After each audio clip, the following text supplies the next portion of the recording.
The next planet is the moon, and the moon is the planet of connection. As the sun was the power, it's the moon that takes the power of the sun and creates a connection. Now this is a connection to life itself.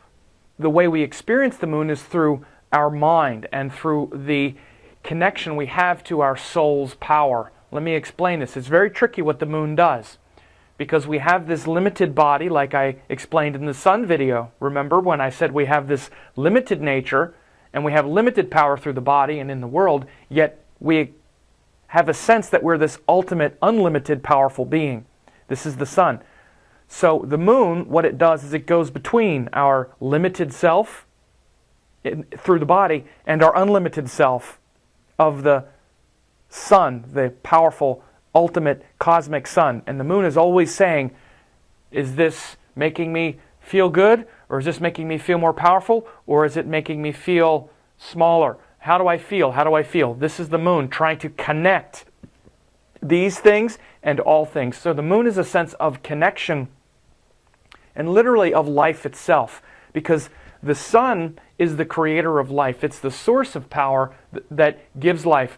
But without the moon going around the earth, if the sun were just there but the moon weren't there, there'd be no life. So it's the sun and moon together that create life on earth, that create our bodies, that create everything that grows. So the moon gives this growth and this connection to everything in life.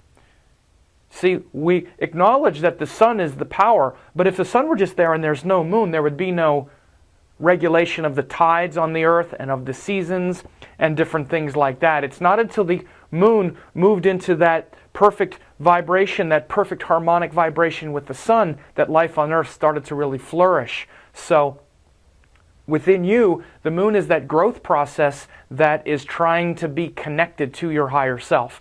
How it feels, though, most of the time is emotions. This is the key word that we see often with the moon, is emotions. Because we're longing for connection, we become aware that we feel disconnected. And we long for something to make us feel connected, and that creates desires and restlessness and stress. We say, oh, I feel alone, so if I have this person, then I'll feel good, and it creates this anxiety. The problem is we're looking outside of ourselves into the limited nature of the world to try to feel the connection, when actually the only real connection is in our own heart. That's the only place it lives. That's the only real connection is within. So just like the sun, we can express the power of the sun in the external world, but it's only so powerful. Eventually we have to go inward to find that eternal sun. Same is true with the moon. We can seek connection in the outside changing world and things that can get taken from us, where these connections are painful, until we understand the nature of the world. But the way to understand the nature of the world and the true nature of connection is internally, through meditation and through calming down the restlessness and the anxiety of the mind. Because the mind thinks that it can get its connection and its peace of mind externally. A lot of emotions and agitation is created.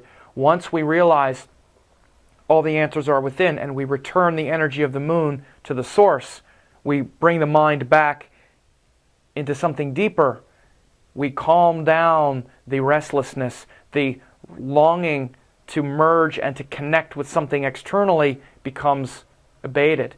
Then we connect with our own heart, with our own truth, and this permeates all external connections. You know how that works. Once you're calm and peaceful with yourself, once you can take it or leave it and feel good either way, then you start to build true, meaningful connection. Before that, there's a lot of fear and anxiety and stress, even with the things that you get. So this is the nature of the moon, divine connection.